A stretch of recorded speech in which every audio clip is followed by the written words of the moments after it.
How's it going, everybody? It's your boy Jose, aka YC Geek, aka TNG, aka your Elden Lord. Even in the midst of a dance of dragons, still your Elden Lord. You can count on that. Aka the one who will sit the throne today, even if this throne is pretty contended right now. Aka the guy who just finished watching the season finale for House of the Dragon. First off, let me just say, what an amazing first season. This has been incredible. I think that they nailed it. They hit it out the park. I cannot wait for season 2. I know a lot of people are going to be anticipating season 2, especially with the way this episode ended. And I'm just going to say, for my thoughts on this episode, I thought it was good. I thought it was a very good season finale. I know that there's going to be some people who maybe wanted a little bit more action and a little bit more oomph, but this season has clearly not been about action. It's been about laying the foundations for what is going to be the Civil War.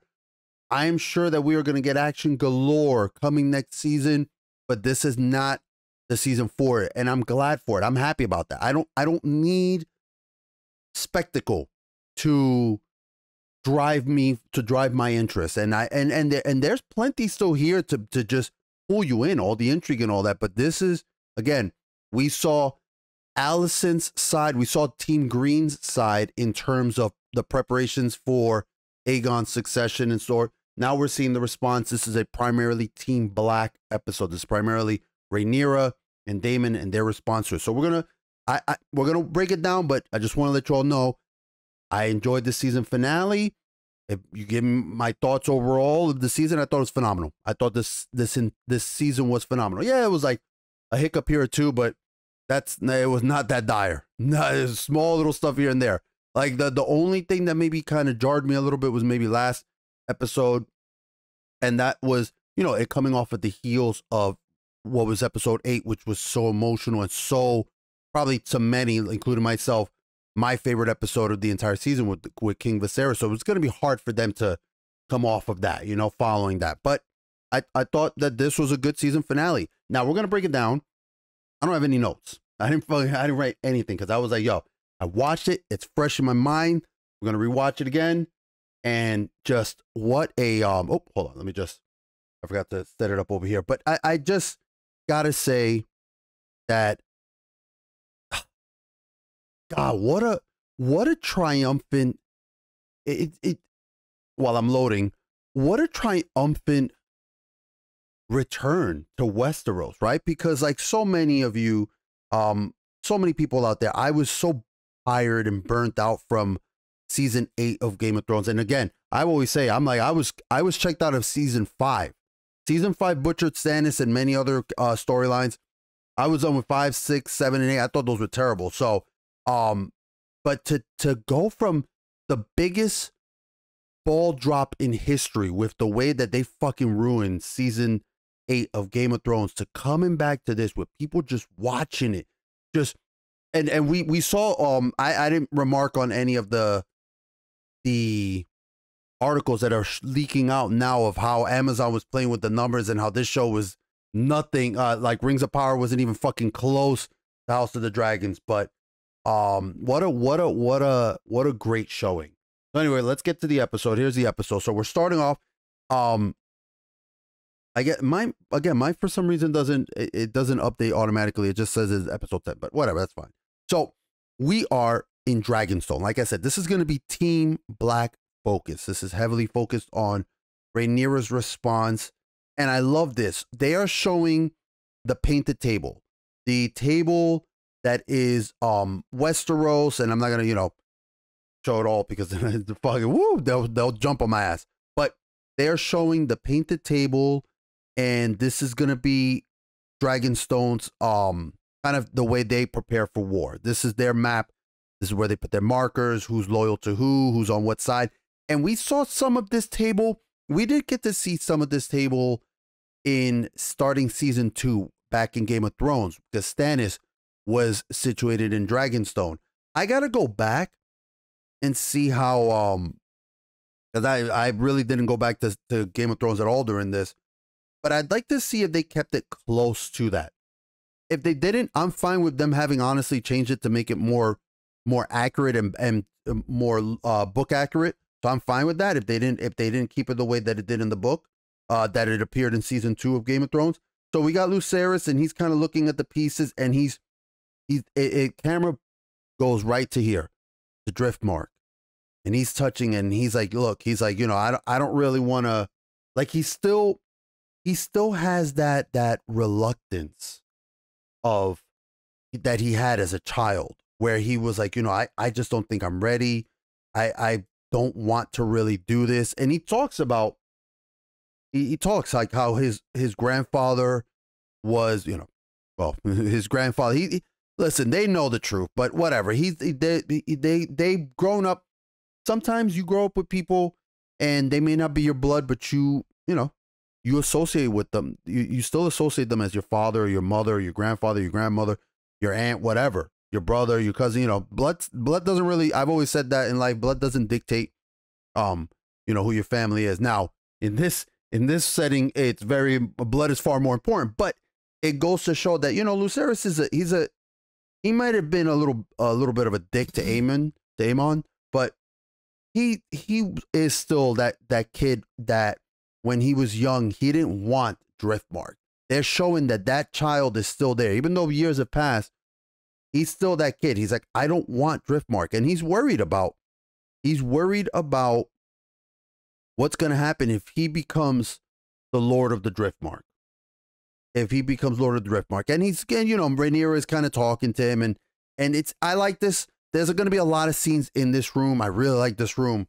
There's one scene in particular that when they, I won't say when we get there, but it's really cool to have Rhaenyra having this moment with Lucerys. Like we had one, 2 episodes ago.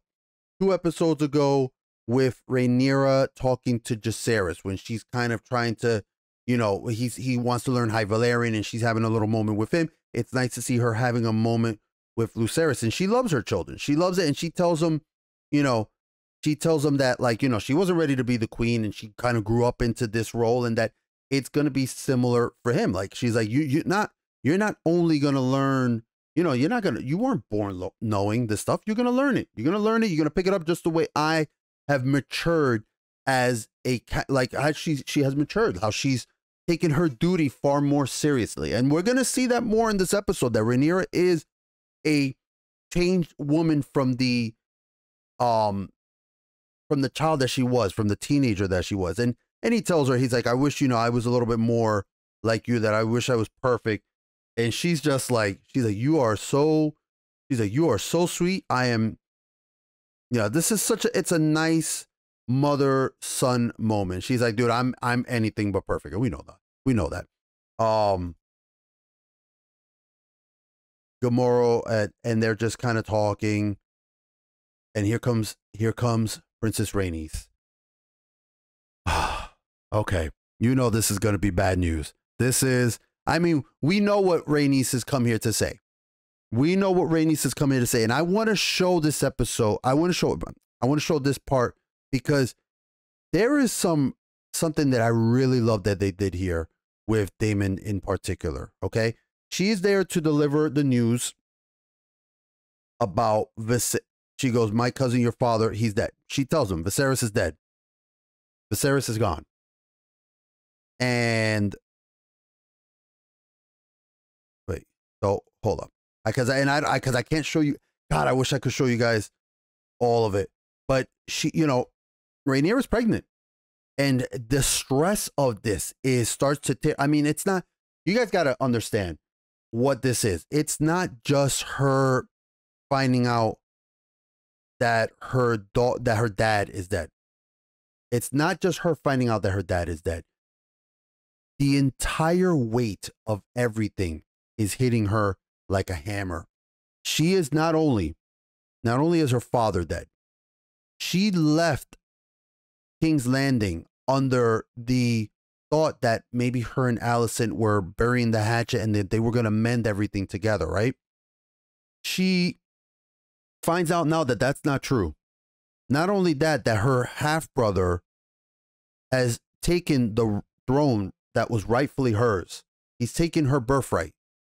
and now they've basically, you know, usurped the throne, and it's just, and now the duty that she has been building up to her whole life, or rather all these years that she was working on, has been snatched away, and she was preparing herself for that, and it's so much hitting her at once. It's so much hitting her at once. Oh, it's not just, oh, my dad is dead, which obviously hits her hard too, but it's so much more. But what I love about this is Daemon's first question to her, to Rhaenys, is, how did Viserys die? He wants to know how Viserys died, okay? And he's like, I could not say. And you know, they're asking her, they're like, well, how long is this? Like, you know, because we saw that they made these moves like this. A day, maybe two passed before they rallied up the small folk and you know, crowned Aegon. And he you know, she said she was made a prisoner, and then he goes, Viserys has been slain. Viserys has been slain. Daemon's thoughts right now are on his brother. And I like that because, yes, like he's angry, he's you know, he starts kind of goading, like, we need to fucking go to war, we need to go to war. But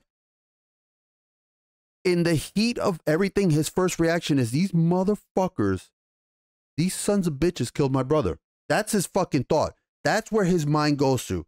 He goes, and Rhaenyra is like, you know, like that Alicent demanded that you declare for Aegon, and Daemon's like, how are you still alive though? Because, you know, you fucking, and she tells her, you know, you like, they had this thing, they had the thing of the dragon pit. She starts explaining them to, and we go back to another moment of Daemon here. That whore of a queen murdered my brother and stole his throne. In these brief glimpses, we do get to see the love that Daemon had for his brother. We do get to see them.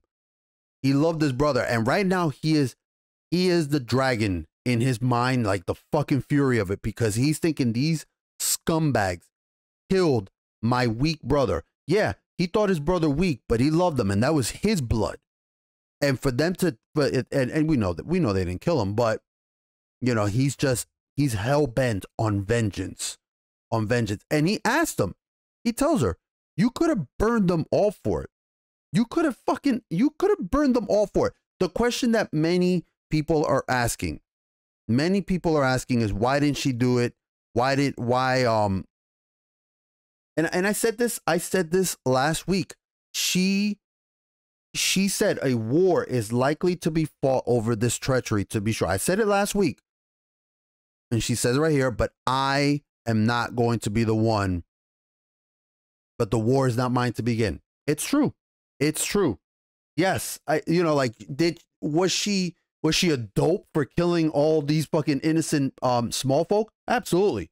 Like, you could have fucking, you know what I probably would have done last episode was maybe when Aegon's celebrating and all that shit, maybe have her burst out from behind. If you want to really have the dramatic, you know, wall breaking moment, have her break from the wall from behind, or maybe from the side, so that, you know, she doesn't just flatten all these people.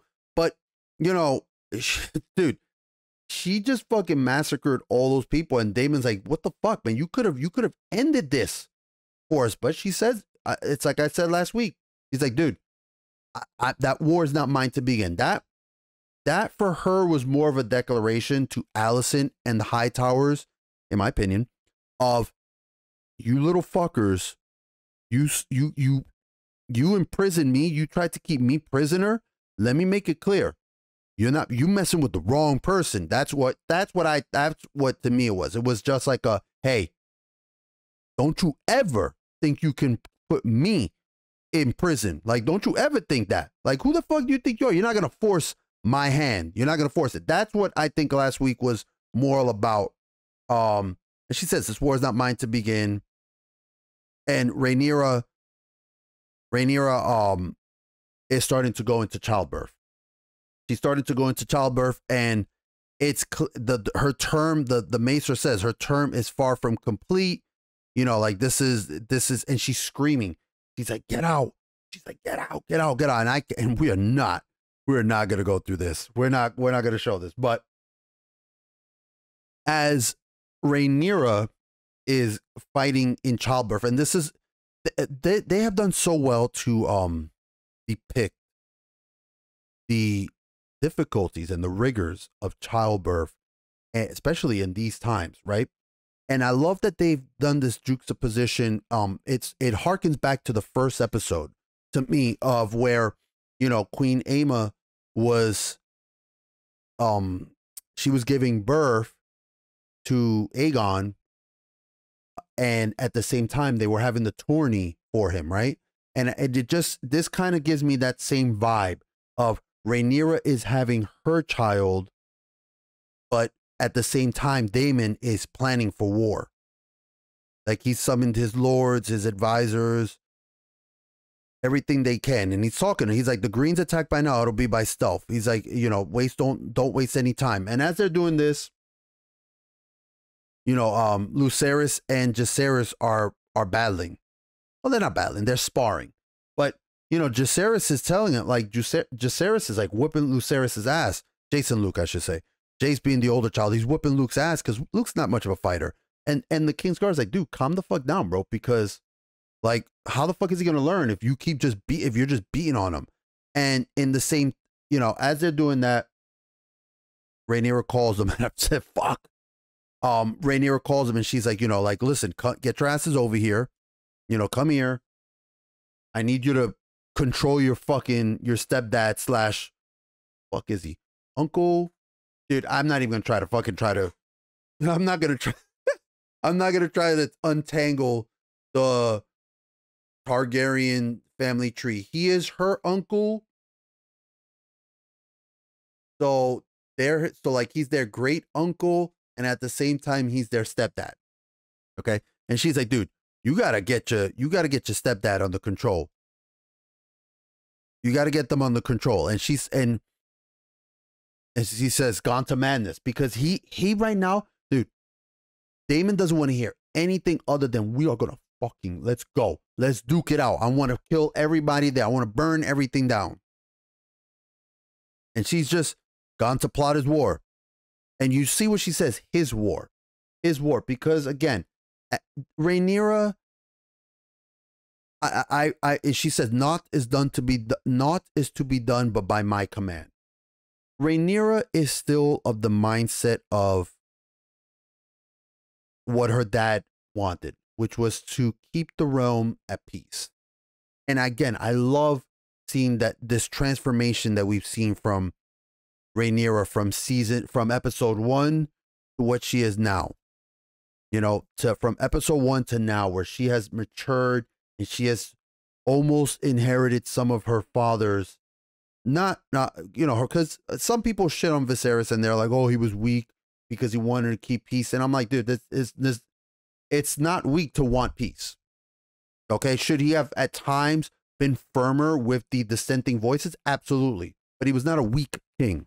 Not by any means. Not by any stretch. So, and he was like, and so like now we find out that the sea snake, that Corlys, survived. And his fever is broken and he's left Evenfall. So this is crucial.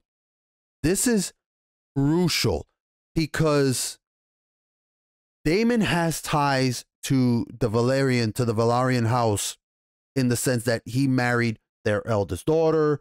He has that, you know, the 2 grandchildren that are clearly Velaryon are through Daemon and Laena's children. So like but at the same time, Daemon also killed Corlys's brother Vaemond 2 episodes ago. So, and it's been what, maybe 3 days since he killed him, maybe 3-4 days since he killed the dude. So it's been like, he's like shit. But they need House Velaryon right now. The Team Black situation is very tenuous. House, they're in Dragonstone, and House Hightower has done a good job within just a day, like, because they've been plotting this. They have seized up to try to get and shore up as much of the lords to get to join them, right? But Daemon knows if we can at least get House Velaryon on our side, we still have the air superiority with all our dragons, and we have the sea superiority. So he knows how crucial it is, and he's telling them, start sending out our ravens, find out what you can, and get them together. Get whoever will swear to us and whoever's our supposed allies, get them fucking ready for war. And then when young Lucerys and Jacaerys come, they're like, hey, let me show you what true loyalty is. Here, come with me. I'll show you the true meaning of loyalty. Okay. And this is a very important scene right here. And I like this scene. I like this. It's Daemon kind of saying, like, listen, you two are Kingsguard. You two are Kingsguard. Who are you sworn to? Who are you sworn to? Are you sworn to the king? Are you sworn to the queen? And he tells him, he's like, look, he goes, I'm grateful for your long service to the crown. And this scene is fucking dope. This is such a great scene. Like, as he's telling him, I'm presenting you with a choice. And this, yo, I love all this kind of stuff of just the acting and like this subtle, like, look up of like, oh shit. Like, once they see the dragon coming, I love this dragon's design, man. Like, his dragon's design is so fucking cool. I wish, listen, I can say this. I'm pretty good at remembering, like, the names of the people, right? I'm pretty good at remembering, Lady Rhaenys and King Viserys, and King Viserys' daughter is Rhaenyra, and his brother's Daemon, and Daemon was married to Laena, and Laena had Rhaena and Baela, and through Rhaenyra with Laenor, they had Jacaerys and Lucerys and Joffrey, and then which they didn't because that was through Sir Harwin Strong, and then but Viserys and Alicent had Aegon and Aemon and Helena, and so like I'm pretty good at fucking remembering the names. I think I'm good. Oh, and then Rhaenyra through Daemon had God, fuck, I just said that. Oh, they just had Aegon and Viserys. See, I couldn't remember the names. Let me tell you something. When it comes to the dragons, I can't remember shit. I can't remember any dragon's names. The only one I can remember is the big fucking dragon Vhagar. That's it. I cannot remember anything, which sucks. So I'm sorry. All I know is like this is Daemon's dragon, and it's got like that long neck, and it's got that serpent body. It's really, really fucking cool. The CGI is fucking great, man. Look at that. If they even bothered to put like the and I don't blame this man. My man took a step back, like, oh shit. He took a step back when he saw that dragon. I love the fact that they even put the little detail to have the Targaryen sigil on his saddle. Like, look at this shot, man. This may have to be my thumbnail right here. This is a fucking great shot. Like, look at this. This is so cool. There's so many good shots in this scene, in this episode rather. But he's telling these two Kingsguard, hey, you got a choice. I'm giving you a choice. You can either A, swear an oath to Rhaenyra as your queen. He goes, I'll keep you there. Or you can, he goes, if you support the usurper, let me know, because I will let you die. I'll give you clean and honorable deaths if you tell me right now. But he goes, but if you are planning treachery, you will die screaming. And I am not going to, it's so like they, he gives them that choice, which it's a good choice from Daemon to offer them. The next scene though, I'm not showing this scene. All you're going to see is Rhaenyra's in pain and there's blood on her hand. Okay. This scene was fucking gruesome. She delivers her child. The child is dead. The child is stillborn. And she's upset at the loss of the child, but he pulls the child from her own body. Dude, my stomach was like, oh, I can't take this shit. I cannot watch this. I can watch some gore stuff, but the childbirth stuff, I was like, oh God. oh man, I couldn't take it. I couldn't take it. But she like pulls the child, and Daemon comes in. He sees that the child has passed away, and she starts to she buries the child. Not buries. She wraps the child in the funeral wraps that the Silent Sisters do. She does it herself. And they start having a funeral for the child. And this is another important scene right here. So they're having a funeral for the child that just passed. I can't remember what they were going to name the kid. That I can't remember. I don't know if they ever did decide on a name for the child. So this would have been her and Daemon's third child, because she's had 5. She's had 3 with Sir Laenor, or with Lord Laenor, which really was Sir Harwin Strong, and 2 with Daemon. He's had Aegon and Viserys. But I don't know what their third child would have been named. So we see here, I believe this is Sir Arryk, because his twin brother is Sir Eric. I believe this is Sir Arryk. And I apologize if it's the reverse. These two, I got to remember their names. I got to remember which one joined and which one wasn't. This was the Kingsguard that we saw last episode, that he was personally assigned. Now, we saw him last episode and we saw him the episode before. He is the one who's been personally assigned to Prince Aegon / now King Aegon. And he has seen the monster that is Aegon and the monster that they have put on the throne. He's seen it. And he is having, he expressed it clearly to his twin brother, like, this guy's a fucking monster. And the fact that we're even going to fight to have this guy on the throne is a huge mistake. A huge mistake. So he's the one who let Princess Rhaenys free. And this is great. Like, he comes here. This is such a fucking awesome thing. He comes here to Rhaenyra and brings her father's crown. How he brings her father's crown to put on her head. What a badass. Like, this guy's got to be her Kingsguard, like her commander of her Kingsguard, because this man not only comes to swear his oath to her, he comes with her father's crown so that they may put it upon her head.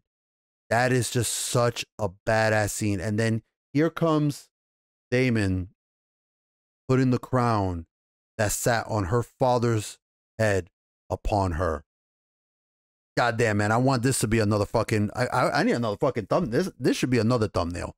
I need to put like 30,000 things. And they all start declaring, like, now, yes, she was the queen, but with that crown on her head, it's very important. And it's later, we're going to see why these symbols are so crucial, right? Why having her father's crown, or why having a crown on their head means something.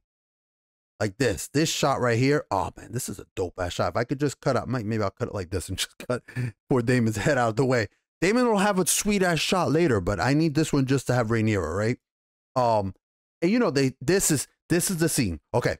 So they all swear, they kneel to her. This is the scene I was talking about. This fucking, God, that scene is dope. This is such a small little thing, but yo, if I had unlimited money and unlimited space, I would legit buy this fucking table and I would have it work the same way. Okay, so they light the table, right? And they're taking out all the pieces, like all the war pieces. Get to the thing. And Rhaenyra's walking with her fucking crown, and they're putting all the shit. They're putting all the markers down as to where is what. You know, this is our headstone. This is Dragonstone. This is our headquarters. And look, they put the candles underneath, like they put the bed of candles under the table. Yeah, you see, so they take the tables, and I got to give a few seconds because, you know, YouTube is going to lose their mind. But what they do is they put the row of candles under the table, and that painted table starts to light up. The light illuminates. What a fucking awesome shot. What a fucking awesome shot. I'm going to show you the shot. I got to show you the shot, but this is just, see that? Look at that, dude. That's awesome. That's fucking awesome. And then you can see some of the, okay, so this is This is the north heading to the south, okay? Like, look at that shot. Like, this is something I want to take this and just flip it. But like, here you go. You've got Winterfell. You got the Barrowlands. You got the Neck, which is the twins right here, right? There's Moat, Caitlin, and the twins coming down here, okay? White Harbor, the air. Oh my God. The Vale of Arryn. This is the Vale over here. And then it goes down to River Run. And you've got King's Landing over. This is like such a cool, like, look at this. This is such a fucking awesome shot, man. It really is such an awesome shot. You see how it pans out? Like, look at that. I'm sorry. I'm like, I really am like just gushing over this table. Like, I want it. I want it so bad. I want it. Like, I would want a table that you could like just put some light, or not light. You don't have to put candles nowadays in today's technology, but that you could like flick a switch and that it would light up that way too. And then, you know, you got the fucking wall over here. Look, the Dreadfort. Look. Or Dreadkeep? Dreadfort? I can't remember. That's House Bolton's. That's House Bolton's house. This is such a cool fucking shot, man. Damn, hold on. Let me see. Can I get it right there where it's about to switch scenes? And look, it goes down to King's Landing. You see King's Landing right here. And this is just such a sorry, I'm trying to like look at one now. And over here, if I'm right, I think over here is like the islands, the Iron Islands and shit like that. House Greyjoy. Like, this is just such a, look at that, man. I don't know how far the table extends. This is obviously the wall over here. I don't know how far the table extends. I don't know if they have Dorne here. They probably have Dorne. I would assume they have to have Dorne carved in. But they might not be able to show you everything because there's King's Landing and then Dorne would be down here further down. This is Tully Lands over here. This is House Tully Lands. Not Tully. I'm sorry. House Tyrell. These are House Tyrell lands over here. This is Tully Lands over here, River Run. And it's just such a cool little, like, dude, it's a fucking map, right? It's a fucking table on a map. I get that. I get that. But this is such a cool shot. It's a cool little effect. And it just goes to show how vast the realm is. This is all going to be under whoever's wins. We don't know. There might be changes. And they have already said that there will be changes. So I don't know how drastic the changes will be. But this is going to be whoever rules it. That's a vast kingdom or vast set of kingdoms. And Rhaenyra enters, is Queen of the Andals. They make her announcement, Queen of the Andals and the Rhoynar and the First Men, Lady of the Seven Kingdoms and Protector of the Realms. Fuck yeah. Fuck yeah. And they nod their heads. And Lady Rhaenys, listen, Lady Rhaenys is like, oh shit, that could have been me. No, it couldn't have been you because you ain't a badass like that. But, you know, they kind of keep focusing on her. They keep focusing on her, looking at her because she does reflect that this could have been her. This could have been her. She was the queen who never was. And, you know, what support will she have? Or rather, I'm sorry, like she's probably thinking like, would I have had support if Jaehaerys had named me his heir? And this is a little clever scene right here. Rhaena brings a cup to her. Okay, now remember, Rhaena is going to be engaged. Rhaena, is it Rhaena who's going to be engaged to Jaehaerys? I think Rhaena's going to be engaged to Viserys. I'm not sure. But you see that? He tells her, come. He says, come with me. I want you at my side. And then she looks at Baela over here. And she tells Baela too, I want you with me. I think Rhaena's the oldest one. I think for some reason I feel like Rhaena's the oldest one. And that Baela is the youngest of the two. But that's a clever little thing. That's smart. That's her kind of still trying to secure House Velarion's loyalty to her. And in a sense, I'm almost like, is she thinking like maybe she's making her as her cupbearer now? And they start discussing war. What is our standing? What's our, you know, what are our forces? And they don't got a lot. They do not got a lot. They got like 30 knights. They have 30 knights, 100 crossbowmen, and 300 men at arms. They're trying to go to their lords, you know, what lords have signed up with us. And Daemon's like, you know, we're sending our lords over here. We're sending our ravens over there. Like they're trying to consolidate their forces. And this is very Lord Boros Baratheon will need to be reminded of his father's promises. When news from the Driftmark. We have no, they talk about their enemies. Now I can't go through this entire scene, but this is an important thing right here. The Riverlands are essential, Your Grace. And this guy's like, okay, all right, enough. Is no one going to address the elephants, the winged elephants in the room? He's like, pray forgive my bluntness, Your Grace, but talk of men is moot. This guy brings up a great point. I gotta know who this dude is. Your cause owns a power that has not been seen in this world since the days of old Valyria, dragons. And he's right. And he's trying to remind them that you guys have the superiority in terms of dragons. And she's like, dude, the Greens have dragons too. And this is where Daemon steps in. Daemon's like, hold on. Daemon's like, I've been counting. Don't worry. And I thought, so like last week, I was like, oh, they've got, you know, Rhaenyra's dragon and Daemon's dragon and the two kids, Lucerys and Jacaerys and Baela and Rhaena, right? I thought that they had it maybe and Lady Rhaenys.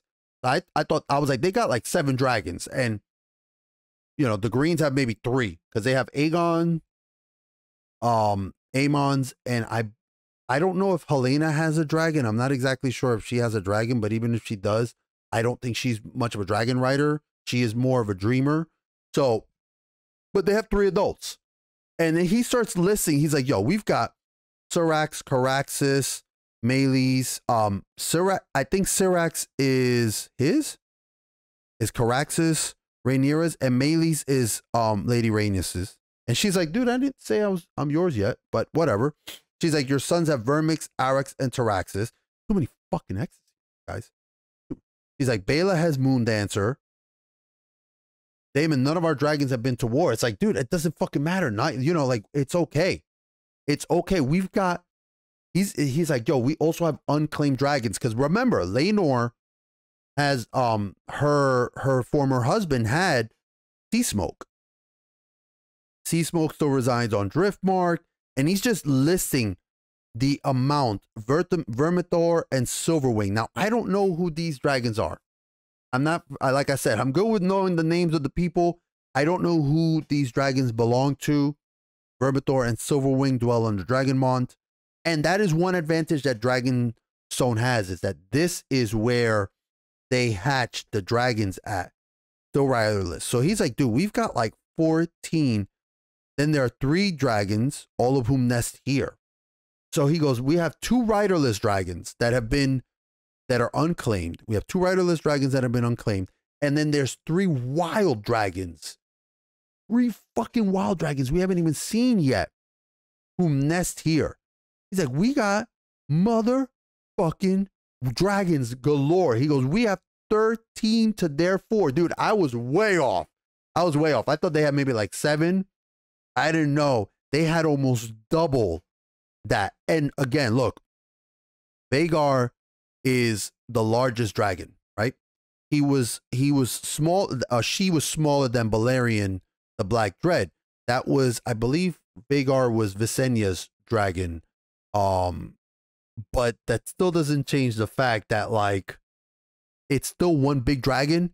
You get 2 or 3 to attack that big dragon at the same time. That big dragon's dead. It's fucking dead. So, like, they could throw 3 dragons at it, sacrifice that one, and that's the biggest thing that the Team Green has. So it's a clear, like, that's why they're trying to tell, like, look, you got, yes, they may have more troops, but you could just fucking fly over with those dragons and burn them all alive. Burn those motherfuckers. We cut off the West, and this is what Daemon's trying to tell him. It's like, cut off the West. Let's just take the initiative with the dragons that we have. And Rhaenyra is still hesitant. She still has her father's spirit of, I'm not trying to plunge the realm into war. That's what Team Green is definitely doing. They don't give a fuck about that. I'm just trying to see if I can win by having more lords. She's trying to go like the diplomatic victory. Like if this was Civilization 6, she's trying to go that diplomatic victory. And speaking of diplomacy, here comes the King Aegon's terms, the usurper, Aegon the usurper's terms. And he sends Otto. And look at this. This is, can I just highlight, look at Daemon here, okay? Hold on, I'm gonna rewind that back because I just want you guys to see this little bit of acting, right? Like just such good small stuff. Like Otto's coming. And Daemon is restless. He fucking hates Otto. He hates this man. He's always hated him. This is something that they have established since episode 1, and he is just pacing back and forth like he is just a serpent coiled and ready to strike. He just wants to start this. He wants to get this war going. And Otto has come to declare his terms. He's come to declare his terms. And look at this other great shot, man. Look at these set pieces. Look at these fucking set pieces. And he goes, I've been directed to deliver her message only to Princess Rhaenyra. Princess, like the disrespect, right? The disrespect to call her princess. And Daemon's like, he's like, where's the princess? And they're like, oh, we'll fucking show you where the princess is. Not a princess anymore, bitch. It's a queen, motherfucker. You need to learn that. And she comes in with her dragon. And to Otto's credit, and to these Kingsguard as well, these brave bastards came to the maw of the enemy. They came to the very heart of the enemy, and they're cut off right there. She could have been like, yo, I'll do what Lady Rhaenys didn't do. I'll fucking burn you all alive. Like, what are you gonna do? What are you gonna do with your little fucking swords? What are you guys gonna do? What the fuck are you gonna do? He will burn you all alive and cook you in your armor. But like, again, to their credit, Otto came no less. He came himself to deliver the terms to her. And he's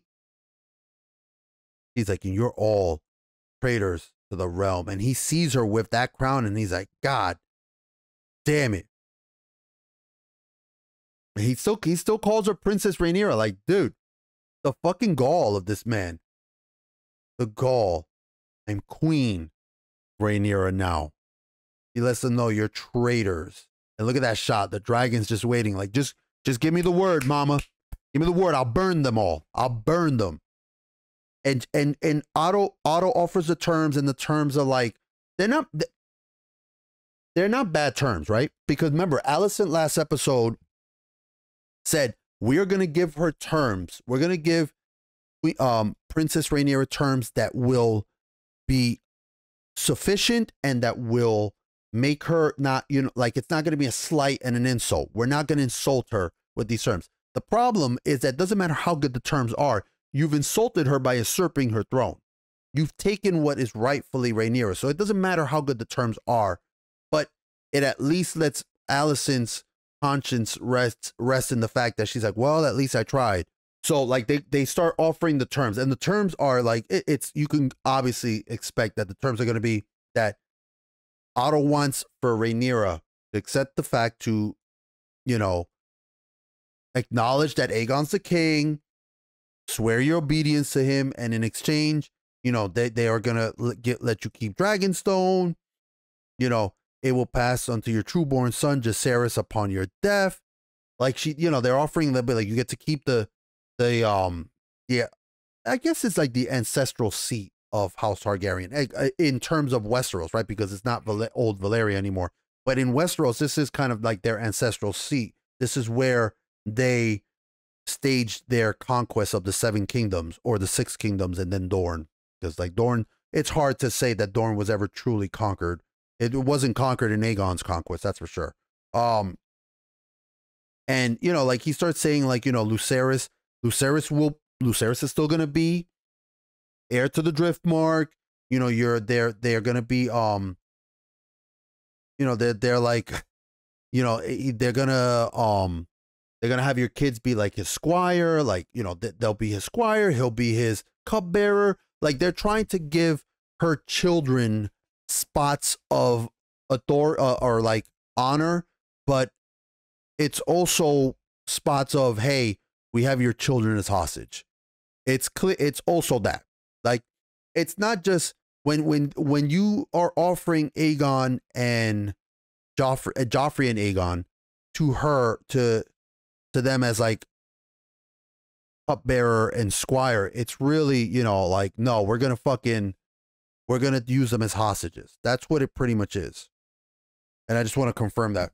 And Daemon's like, dude, you're not fucking listening to this, right? You're not listening to this, right? Because this is bullshit. This is fucking all bullshit. Like, this is everything that's coming out of Daemon's glance right there. That glare towards Rhaenyra. And he says, your sons by Prince Daemon will also be given places of high honor at court. Aegon the Younger as the king's squire, Viserys as his cupbearer. I'm sorry, not Joffrey. So Joffrey, I don't know what the fuck they offered Joffrey. I don't remember. But that's, you could see her face. That's not an honor. That's not a seat of high honor. You're asking for me to give you 2 of my children so that you can hold them as hostage. 2 of his children so you can hold them as hostage. And he says, and he tells him that finally the king, in his good graces, because how kind it is of Aegon to do that, he says he'll pardon any lord who any knight, anybody who was opposed to his ascent. And then Daemon just says some fucked up shit. Some fucked up shit, but some tough ass shit right here. He goes, I would rather feed my sons to the dragons than have them carry shields and cups for your drunken usurper hunt of a king.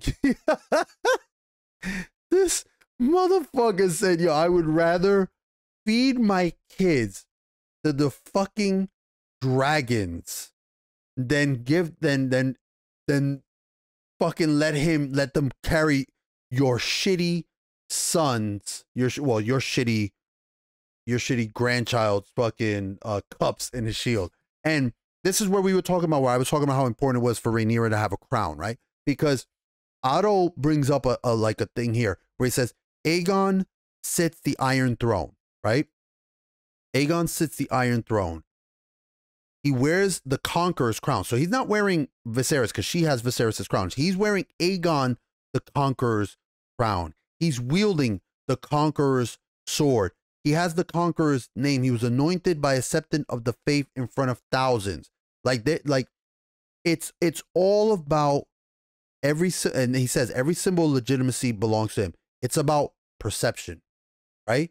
It's the perception to the small folk, to the lords, that Aegon is king. Like he's like saying, like, we won the battle, we won the war before we even needed to fire off a single arrow.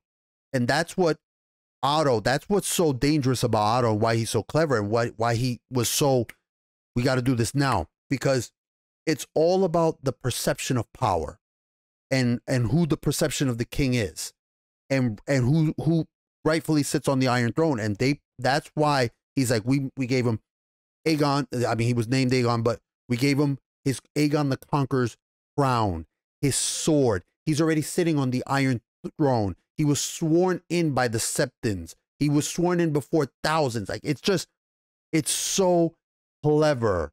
And he's showing them how much of an uphill battle this will be. And Aegon, let me see this. And Rhaenyra charges. I just want to show you this. Rhaenyra charges. She says, you are no more hand than Aegon is king. She's like, give me that fucking traitor. Woo!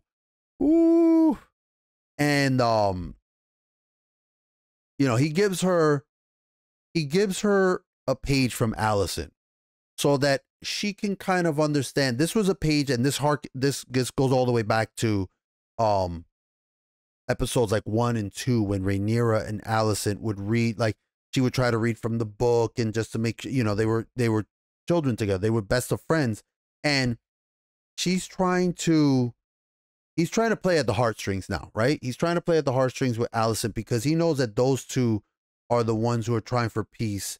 And she says, Queen Alicent will get my answer on the morrow. she'll get my answer on the morrow. And then we go back to, you know, Rhaenyra and Daemon, and they are very split on this. This is very, very crucial right here. Does Rhaenyra want to be queen? Absolutely. Should she be queen? Yes. But she is trying to go at this again through the diplomatic victory. And so is Alicent in a sense too, right? So is Otto. I mean, they kind of don't want this to go to war. Right now, the most adamant person who wants this to go to war is Daemon. Others don't, because she doesn't want to rule over a kingdom of ash and bone. Like, yeah, she could go over there and send her dragons to just strafe everything and just burn everything to the ground. But it's just, it's not the way to win the people's hearts, right? It's not the way to win their hearts. And she tells, as queen, what is my true duty to the realm? And it's just what she kept. This has become a much more adult, much more mature Rhaenyra. She says, my duty is to defend the realm, not cast it into war. Not cast it into war. And Daemon wants none of this. He doesn't want to hear any of this. And he calls her out. He's like, what are you going to do about it? These people stole your birthright. And she's like, clear the fucking room. Clear the fucking room. And it's just these two. And see, look how fucking cool this is, guys. Like, I want this fucking table, man. I'm going to tell you right now. I'm going to fucking harp on this goddamn table because I want this table so badly. It's so sweet, man.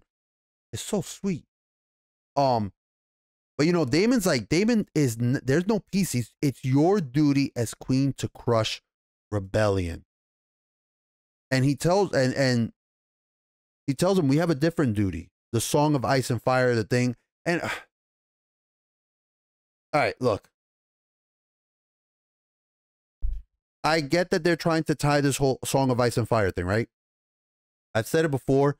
I'm like, every time that they mention it, though, I'm just reminded of how bad Game of Thrones was. I wish they would stop. Here's one thing. I wish they would stop mentioning the Song of Ice and Fire and the fucking war to the north, the darkness in the north, because it just reminds me of how shit Game of Thrones was. You know, like how shitty that was. Unless they sit here and tell me right now, hey, don't worry, Jose. Don't you guys worry. We're going to redo the last 4 seasons of Game of Thrones, which I don't think you can. I don't think you can remake Game of Thrones. You're not going to be able to. I mean, you had some great actors in it. What are you going to recast those actors? It's too late. People are going to see Tyrion and think, oh, it should be Peter Dinklage. Anyway, I just wish that they would stop talking about the Song of Ice and Fire. But she does bring it up to Daemon that she has a duty to conquer his dream. And he's like, are you fucking kidding me? He's like, are you fucking kidding me? Like, dude starts to choke her. He starts to choke her and he's like, dude, dreams didn't make us kings. Like he's like, don't be as weak as my brother. He's like, my brother was obsessed with his omens and his portents and all this stuff. He's like, dreams didn't make us kings. And he's telling her this, like, dude, like, what the fuck? You have the ultimate power. We have the ultimate power. And we have 14 fucking dragons and they have like 13. We have 13 and they got fucking 4. We could lose 2 dragons we could lose 3 dragons for every one that they lose. He doesn't say this, but this is me doing math in my head. They could lose 3 dragons for every one that Team Green has. And they would still come out at the end with 1 dragon. They would lose 12, they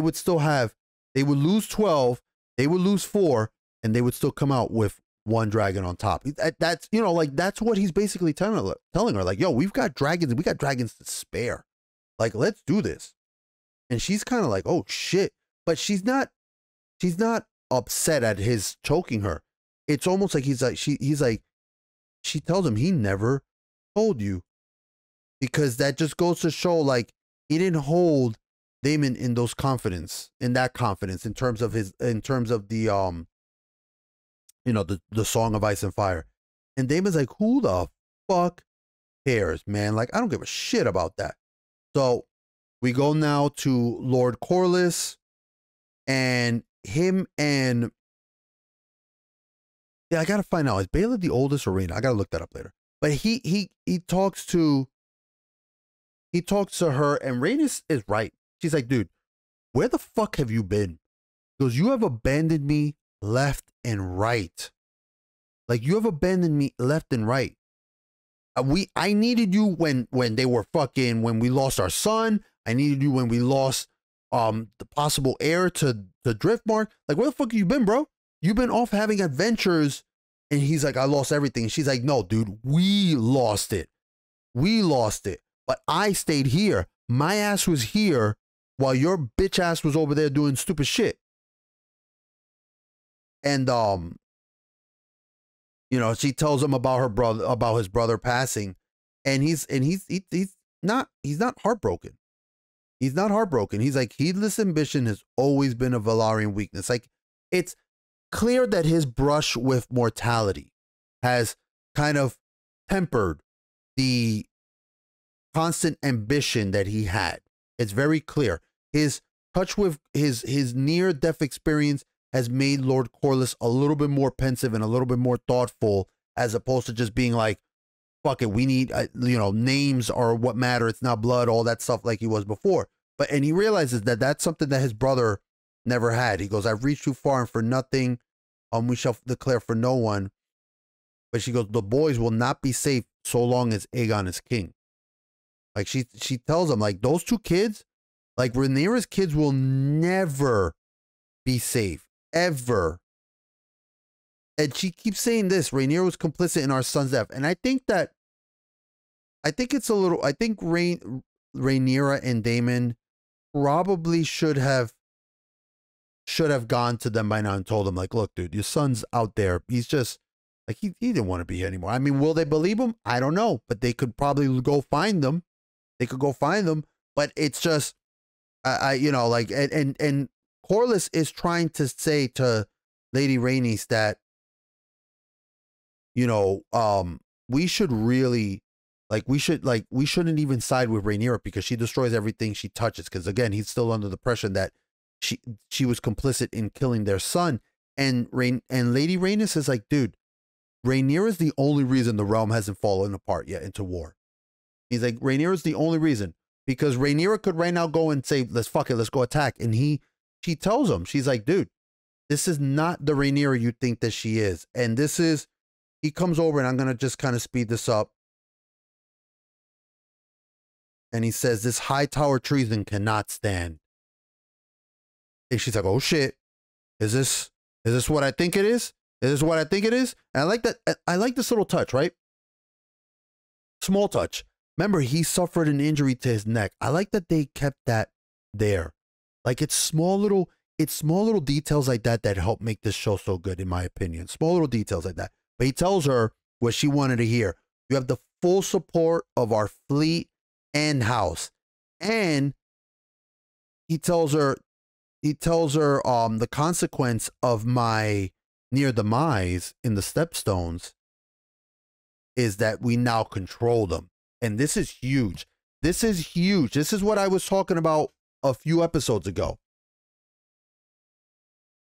The Stepstones are not just, like, we've been seeing since episode, what, 1? The Stepstones have been in constant contention, right? And that is because the Stepstones are vital shipping lanes to Westeros. If you control the Stepstones, you control trade. That's one of the reasons why House Velaryon is so important. They have the strongest navy, and thus they control that region, and so they're profitable over it. Or they try to control that region, because that region's always contested with pirates, and even the free cities are constantly fighting there as well. And now that he controls the Stepstones, now that he controls that is huge. He tells her, I took care to fully garrison those islands. A total blockade of the shipping lanes will be in place in days, if not already. In other words, we are cutting off King's Landing from vital trade routes. Okay? And not only that, but now Lady Rhaenys herself is saying, I will take Meleys and patrol the gullet myself. In other words, she is fully throwing her weight into this war. Like, this is huge for Team Black. And that's what That is what that's why Alicent and Otto 2 episodes ago were so desperate to try to take Driftmark from from Team Black, because they needed to at least be like, if we can control the seas, then we at least Rhaenyra doesn't have control of both air superiority with dragons and the sea superiority with, you know, House Balarian ships. And now that she's like, well, now that we've got this, we need to start treating with these lords. We need to start treating with the lords. And she sends her sons. She sends her sons. And now this, okay, here's where I think Rhaenyra is a little silly, but okay. She sends her 2 sons to go deal with them. She says, Jacaerys, I want you to go to the north, deal with the Starks, and deal with the Vale. And I want you, Lucerys, to go meet with House Baratheon in Storm's End. And she tells him, you can't take any part in any fighting. You have to swear it to me. I think that it's a little, I want to say she's silly for sending her sons alone, right? She's silly for sending her sons alone. But then again, you have to consider they're princes. They're on fucking dragons. And they're sent as, you know, envoys from her. They're, you know, and this is still a time when honor, you know, you honor the messenger, and the fact that, you know, that messenger came here as in peace. You can't just fucking attack. And we see the dragons are shipped. They're sent off. Now, I don't know who this third one is. I think this might be Princess Rhaenys on her dragon. I think that's Princess Rhaenys on her dragon. And here is Daemon. I can't play the volume. I can't play the music for you guys. I'm sorry. But Daemon's singing a song in High Valyrian, rather. He's singing a song in High Valyrian, and he's like, you know, and he's got his little torch, and he puts this torch down, and this fucking dragon just shows up. Look at this fucking huge ass dragon.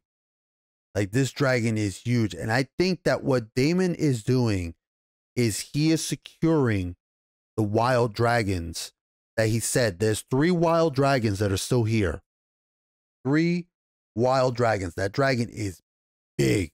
It's a big motherfucker. I don't know if it's Vhagar big, but it's pretty fucking big, right? And he's singing, and he's kind of like trying to calm it and trying to tame it in a set to bring it over to their side. Look at this. Look at this. I really want to focus on, again, just small details, right? The CGI is fucking fantastic. But look at how cool it is. The teeth aren't just like, it's not like every dragon has the same teeth, right? Like, they did such a good job of not having every dragon just look the same. Like, that's why, like, when we saw his dragon earlier, it was so cool that we saw his dragon earlier and she looked all serpent-like. And this one has like all these snaggly teeth. Like, it's just so freaking cool. It's so well done. And he's just trying to tame the dragon. And then we go to Lucerys. And Lucerys heads over to, he's in Storm's End. He's in Storm's End with his dragon. And he's going to meet with the Lord of House Baratheon. But when he gets there, he sees a big problem. He goes, because already Aemond is here. See, Otto, that's the problem with them having the head start and the element of surprise, is that Otto has been sending his own messengers from the king to start securing the lords that should be loyal to Rhaenyra. And he looks, and there's Aemon. Aemon's there, and he's like, don't worry. I've already started working on securing it for the king.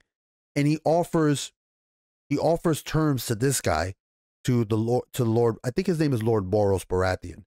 He offers terms to him, but Lord Boros Baratheon's like, dude, you come here empty-handed.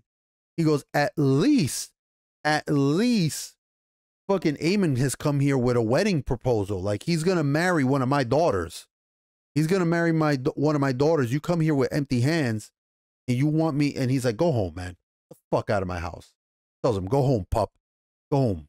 Go home. Tell your mother that the Lord of Storm's End is not some dog that she can whistle up at need to set against her foes. Those are harsh words. Those are harsh words. And this guy's very fucking proud, right? Because she could just fucking come over and burn him. But he's like, all right, let me get the fuck out of here. But before he leaves, Aemon's like, wait a minute. He goes, wait a second. He goes, my Lord Strong. Like, dude, what a jab, right? What a constant jab. Now remember, Lucerys is the one that took his eye. I know that they went through the time jump and some people don't remember that, but this is specifically the one who took Aemon's eye. Took Aemon's eye, and he goes, "Did you just think you could just fucking fly around the realm like nothing? Trying to steal my brother's throne at no cost?" And he tells him, he's I'm not gonna fight you. First off, this kid knows he has no chance. And Aemon takes out his eye patch, and he's got like, is that like it looks like it's, I don't know what kind of eye it is. Is this a gem? Is it a gemstone? Is it, I don't know. I don't really know. But he has a fake eye implanted, and he tells him, he goes, "You're not going anywhere." He goes, "I want your fucking eyeball." He goes, "I want your eye." He goes, he goes, throws him a dagger. He goes, you could pick which eye you want. He goes, "I'm not gonna do it to you." And then and Lucerys is like, "No." He's like, no. He goes, "I'm not gonna do that." And then he starts charging him. He's like, "Give me your fucking eye. I'm taking that shit." And then even Lord Boros here, he's like, you ain't doing that shit in my hall. He goes, "You are not doing that in my hall." He realizes the boy came as an envoy. You are not attacking. You're not having bloodshed beneath my roof. And that it goes to show, like, yes, it is some measure of self-preservation, right? Because he doesn't want this happening in his house, and then the queen is going to fucking blame him for not protecting her son who came as a messenger. But it also goes to show, like, yo, you can't attack a messenger. Like, there's still some honor in Westeros at this point, right? You don't attack the diplomats or the people who come flying banners of peace or messengers and stuff like that. So he's like, not in my roof. He tells him, "You take the prince back to his dragon. You take the prince back to his dragon. You make sure he gets back on his dragon." And now this is a very important scene. This is Storm's End. A lot of fucking storms here, man. It's in the fucking name of it. And it's a bad storm, and he's telling his dragon, like, focus, like, calm down. We're gonna get through the storm. And as they're going through the storm, they're being chased. They're being chased. You knew it was gonna happen, guys. You knew it was gonna happen. You knew that this motherfucker was coming with his big ass dragon to chase his ass, right? You knew it. I can't fucking show you the whole scene. I wish I could. Let me tell you something. The episode barely aired, and people already started putting clips out on this on YouTube. That's all I'll say. But Aemon, he starts flying around. He starts kind of harassing him, but he's not like attacking him. He's not attacking him. He's just, he's just kind of harassing him and taunting Lucerys with his dragon. He's not trying to bite him. And Arys, because I think that's the name of his dragon. And he's just kind of like, it's cool. He's like, all right, he got away, but he just wanted to torment them. And look how fucking massive this beast is, because I want to show you a difference, a size difference. And he's just telling him, you owe it that. But his whole thing is just, again, he wasn't trying to attack him. He just wanted to harass Lucerys. He just wanted to harass Lucerys and keep tormenting him. Because remember, Lucerys, Jacaerys, and Aegon tormented the shit out of Aemon when he was younger. So he's much bigger. He's at a bigger growth spurt. He's a better fighter, a better dragon rider. He's got the biggest dragon in the realm. He's like, now it's my turn to bully the bully. But Arrax, unfortunately, it's not Arrax. Dragons, and this is such a crucial scene right here for what's happening, but also it goes to show something that Viserys said before, right? Like, dragons are a power we should not have meddled with. Just because they're dragon riders doesn't mean that they just have 100% control on these dragons. They're still wild beasts. And Arax has been threatened by this big dragon and he's scared. He's cornered, right? Like he's a cornered animal. So he just comes in and starts attacking Vhagar. And Lucerys is screaming like, no, calm the fuck down. Serve me. Serve me. Listen to me. Listen to me. Listen to me. And now this dragon's pissed. This dragon is pissed. You got to remember, Vhagar is the largest. Not only is he the largest dragon, he is a dragon of several, God knows how many centuries old. He was one of the original 3 dragons in Aegon's conquest. This is a hardened battle dragon. It has seen countless battles.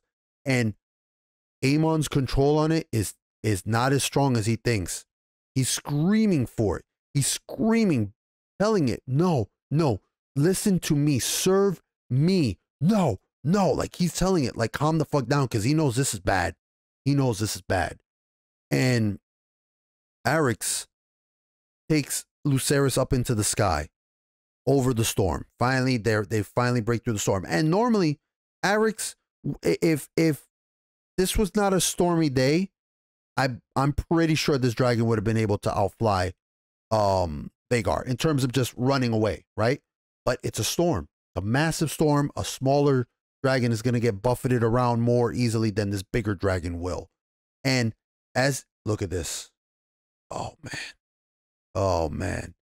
Boom. Look at this. And this whole time, Aemon is screaming, Vhagar, no, no. He does not want this to happen. Look at the size comparison between Arrax and Vhagar. This dragon is several times the size of this smaller child. Now, I don't know how old Arrax is. Arrax is probably like one of the younger dragons. I don't think he's this big in comparison to Rhaenyra's dragon or Daemon's dragon, but like, look at that. He snaps this dragon in several pieces. Look at this. Several pieces. And Aemon is horrified. He is not happy. He's not like celebrating like, oh, this is the kid who took my eye. He is horrified. He knows what has happened. Not only that,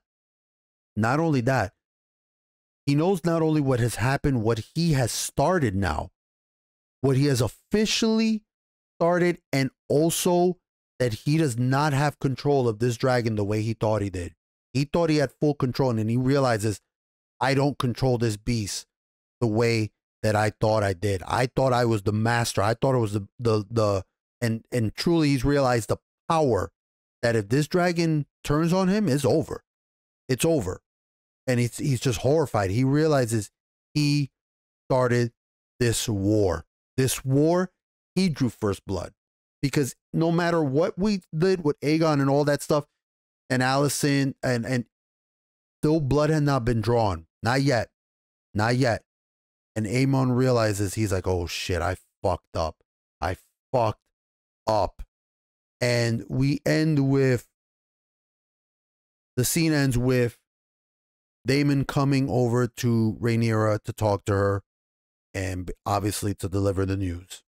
To deliver the news, and she is grief-stricken. She is just like, fuck, man. Like, I can't believe this. And I'm going to end it right here. I want to show y'all, this is the final scene. She turns towards the camera. I'll air this because I want you guys to see it. She turns towards the camera. She's a mother mourning. She's a mother mourning. It's probably been a few days. I don't know. Where did she find out? Well, we don't know yet. Did the Baratheons tell her? How would they know? Did the dragon's body parts wash up on Storm's End? Did Aemon tell Alicent and maybe a spy got to her? I'm not sure. But we end with Rhaenyra heartbroken and just her visage just basically hardening and being like, this is it. Like, war, it's it. There's no going back. There's no going back from this. She just realizes that, unfortunately, Like, well, not like, yes, her son is dead, but there was no way that she's gonna let this sit and end like this. And it's just, oh man, look, that was to me a strong season finale. I think it was a strong season finale. Does it have action galore? No, no, it's not. It's not. This season has never been about action galore. It hasn't been, and I like that. I'm happy with that. I'm happy. I want them to. I wanted this season to be strong foundation work for them to establish these characters. We're not, as far as I know, I don't think we're going to get any more massive time jumps.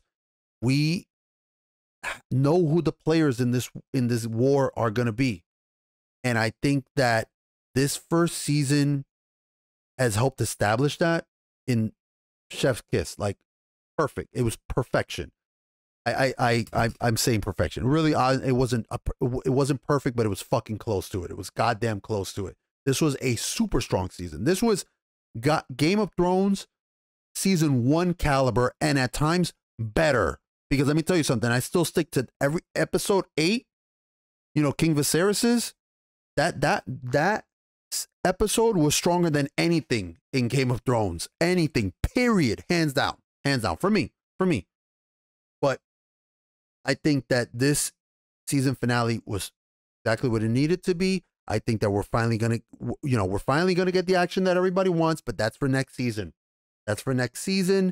This was about establishing the characters, their motivations, who they are, their personalities, who they're allied with, all this stuff, and this was really more than Rhaenyra's story.